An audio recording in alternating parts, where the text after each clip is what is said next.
दिल्ली में अखिल भारतीय असंगठित कामगार एवं कर्मचारी कांग्रेस की राष्ट्रीय बैठक संपन्न। संगठन विस्तार पर जोर। दिल्ली के हनुमान मार्ग स्थित अखिल भारतीय असंगठित कामगार एवं कर्मचारी कांग्रेस के केंद्रीय कार्यालय में राष्ट्रीय अध्यक्ष डॉक्टर उदित राज के मार्गदर्शन में संगठन की राष्ट्रीय बैठक आयोजित हुई। बैठक में संगठन के विस्तार, आगामी कार्य योजना तथा असंगठित कामगारों और कर्मचारियों से जुड़े विभिन्न मुद्दों पर विस्तृत चर्चा की गई।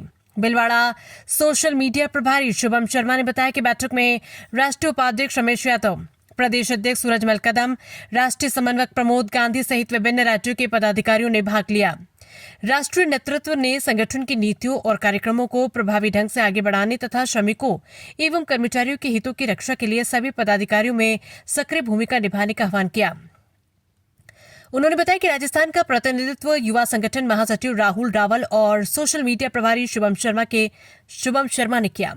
इस दौरान राजस्थान प्रदेश कार्यकारिणी के गठन, संगठन विस्तार और आगामी कार्यक्रमों की रूपरेखा पर विचार विमर्श किया गया। साथ ही प्रदेश भर में अधिक से अधिक असंगठित कामगारों एवं कर्मचारियों को संगठन से जोड़ने के लिए रणनीति तैयार की गई। बैठक का समापन संगठन को जमीनी स्तर पर मजबूत बनाने तथा श्रमिकों एवं कर्मचारियों के हितों की रक्षा के लिए समर्पित भाव से कार्य करने के संकल्प के साथ हुआ। राष्ट्रीय नेतृत्व ने संगठन को और अधिक सक्रिय एवं सशक्त बनाने पर विशेष जोर दिया। भीलवाड़ा से संवाददाता विजय भारद्वाज की रिपोर्ट। खतरे में है, ये जानते हैं इस बात। भयंकर बेरोजगारी, भयंकर महंगाई। और एक चीज मैं कहना चाहता हूँ कि इस देश के लोग सोचते हैं कि ये सिर्फ गहलोत की लड़ाई लड़े या पायलट की लड़े और राहुल गांधी की लड़े या कुछ खास नेताओं से उम्मीद करते हैं। ये राजस्थान की धरती के बारे में पता है कि कितना लड़ाइयाँ लड़ी गई, जो बाहर के आक्रमणकारी हुआ करते थे। वहां एक राजा लड़ता था और राजा की फौज लड़ती। अब कांग्रेस पार्टी लड़े और कांग्रेस पार्टी कार्यकर्ता लड़े। जो डेमोक्रेटिक स्टेट है यूरोप या दूसरे देशों में, वहां जनता उठ खड़ी होती है। एक बुनियादी फर्क है, वहां जनता लड़ती है। अगर कोई अन्याय हो रहा है तो जनता उठ खड़ी होती है। तो लेकिन यहाँ पर ये लड़े, इनका भला होगा तो मेरा भी भला होगा, कि मान के लोग चले, इससे काम नहीं चलेगा। वरना अब न संविधान बचेगा न लोकतंत्र बचेगा। और लोकतंत्र का लाभ एक किसान को, मजदूर को, विद्यार्थी को, सबको मिलता है। न पहले राजे रजवाड़ों में उनके तमाम किले के नींव में लोगों की हड्डियां मिल जाएंगी। 1000 500 लोगों को बेरोजगार कहते थे, चलो किला बनाओ और पत्थर लाओ।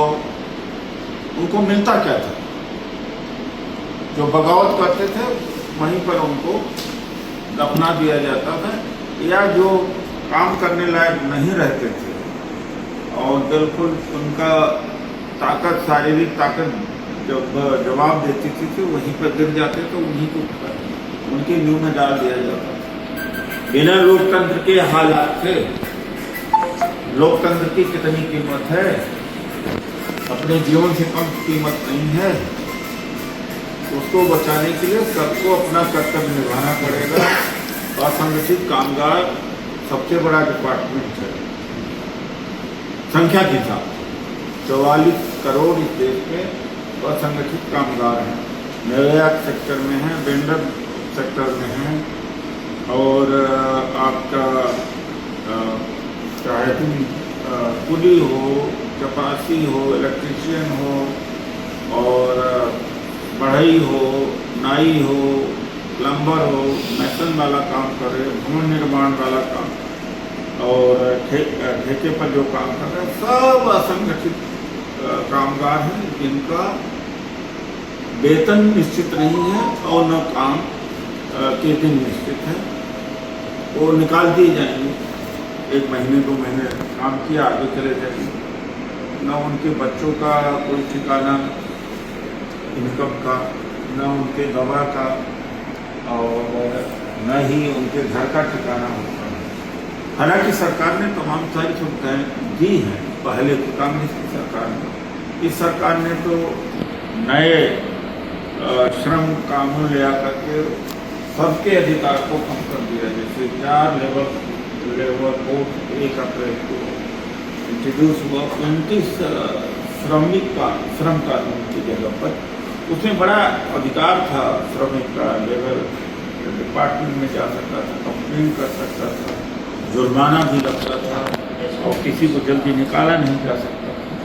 तो ये असंगठित कामगार माननीय राहुल गांधी जी के इच्छा से बना कांग्रेस पार्टी का एक डिपार्टमेंट है हमारे प्रदेश में, राष्ट्रीय अध्यक्ष खड़गे जी। तो ये आपका स्वागत है ईमानदारी से। अभी हमारे रमेश जी बात कर रहे हैं और सूरज मंत्री, ईमानदारी से आप लोग जो कर सकते हैं वो जिम्मेदारी लीजिए। वो जिम्मेदारी लेने में मैं पीछे नहीं रहूँगा, एक कदम आगे होगा। कई बार ये होता है कि इंसान को क्षमता को पहचानने में भूल होती है और स्वाभाविक है। आप किसी के चेहरे और किसी के शरीर किसी से की बात से नहीं समझ पाएंगे कि क्या उसकी क्षमता है। तो ऐसी परिस्थिति काम के जरिए, मान लो किसी को छोटा पोस्ट हुआ तो काम के जरिए बड़ा हो। और मैं ये चाहता हूँ कि आपका ये डिपार्टमेंट इतना मजबूत हो कि मेन बॉडी के साथ मिलकर आप काम करें और एक बड़ा सम्मेलन जयपुर में होना चाहिए। और आपको और भी जो सुविधा चाहिए या हमारे तरफ से सपोर्ट चाहिए वो सारा सपोर्ट आप सबको होगा।